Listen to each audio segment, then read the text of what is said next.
Is this possible? What expert says? Welcome to my YouTube channel, Paradise of Knowledge.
With the cost of the closure of one of the world's most vital maritime arteries growing by the day, salvage teams hoped on Sunday to take advantage of the full moon and swelling tides to dislodge the giant cargo ship stuck in the Suez Canal.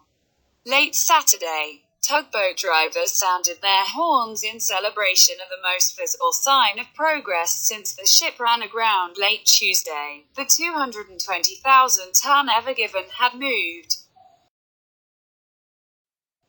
Granted, it did not go far, just 2 degrees, or about 100 feet, according to shipping officials. But that came on top of progress in the days before, when canal officials said dredges had managed to dig out the rear of the ship, freeing its rudder. By Saturday afternoon, they had dredged 18 meters down into the canal's eastern bank. But officials cautioned that the ship's bow remained firmly planted in the soil and that the operation still faced significant hurdles. The company that oversees the ship's operations and crew, Bernard Schulte Ship Management, said a dozen tugboats were helping. The latest, a specialist tug registered in the Netherlands, the Alpguard, arrived on the scene on Sunday. Further attempts to refloat the vessel will continue this evening once the tug is safely in position along with the 11 tugs already on site, the company said. Several dredgers, including a specialized suction dredger that can extract 2,000 cubic meters of material per hour, were digging around the vessel's bow, the company said. Lieutenant Gen. Osama Rabi, the chairman of the Suez Canal Authority, said that water had started running underneath the vessel. We expect that at any time the ship could slide and move from the spot it is in, he told a news conference on Saturday. Salvagers are determined to free the vessel this weekend, but their best chance may be on Monday, when a spring tide will raise the canal's water level as much as 18 inches. Analysts and shipping agents said. It is a delicate mission. Salvage crews are trying to move the ship without unbalancing it or breaking it apart. With the ship sagging in the middle, its bow and stern both caught in positions for which they were not designed, the hull is vulnerable to stress and cracks, according to experts. Just as every high tide brings hope the ship can be released, each low tide puts new stresses on the vessel. Teams of divers have been inspecting the hull throughout the operation and have found no damage, officials said. The ship's manager said that in addition to the tugboats and dredges, high-capacity pumps will draw water from the vessel's ballast tanks to lighten the ship. But with each passing day, the situation is bringing global supply chains closer to a full-blown crisis. Vessels packed with the world's goods, including cars, oil, livestock and laptops, usually flow through the waterway with ease, supplying much of the globe as they traverse the quickest path from Asia and the Middle East to Europe and the east coast of the United States. Some ships have already decided not to wait. U-turning to take the long way around the southern tip of Africa, a voyage that could add weeks to the journey and mean more than $26,000 a day in fuel costs.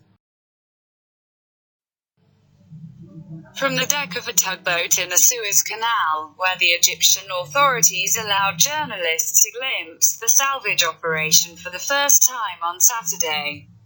The Ever Given looked like a fallen skyscraper, lights ablaze.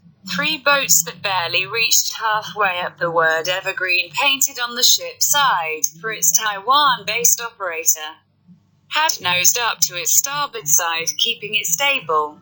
A powerful tugboat sat near the ship's stern, waiting for the next attempt to push and pull it out.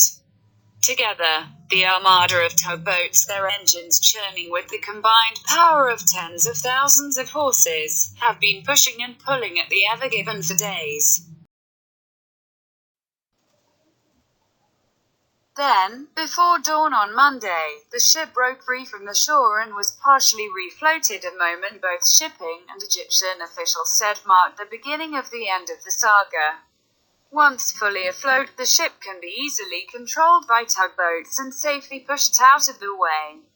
It was the culmination of a drama that had been building for days, where optimism seemed to rise and fall like the tides themselves. Late Saturday, there was a brief celebration when the tugboats managed to move the 1,300-foot ship.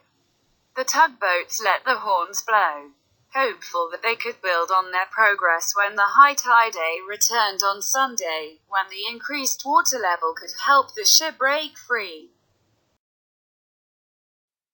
With the ship too heavy for tugboats alone, the effort on the water was being aided by teams on land, where cranes that looked like playthings in the shadow of the hulking cargo ship have been scooping mountains of earth from the area where the ship's bow and stern are wedged tight.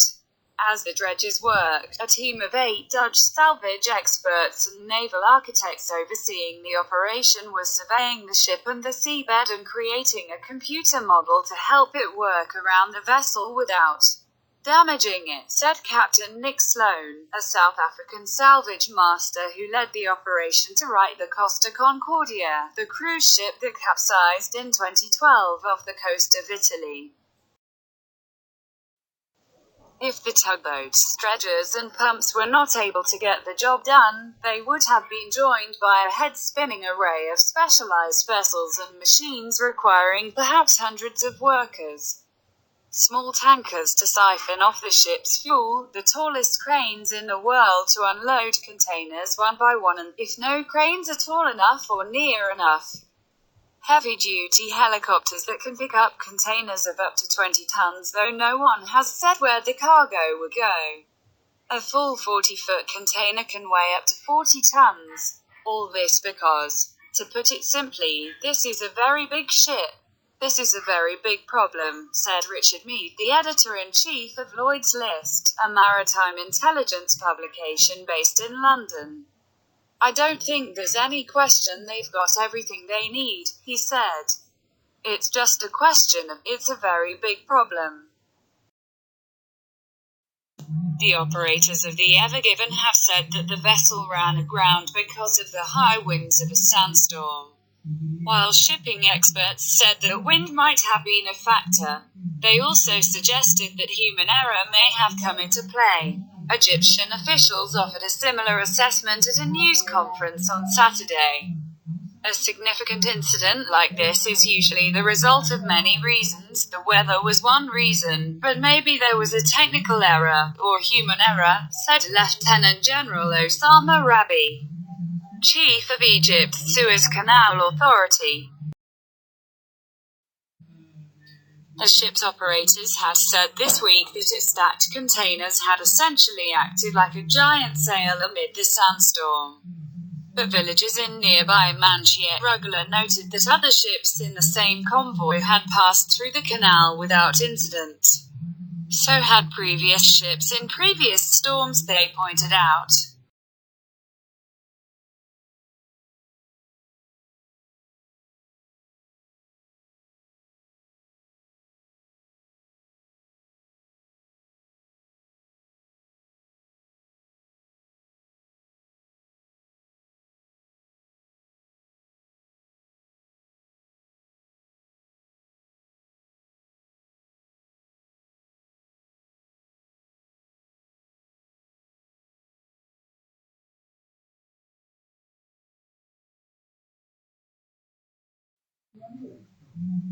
We've seen worse winds, said Ahmed Al-Sayed, 19, a security guard, but nothing like that ever happened before.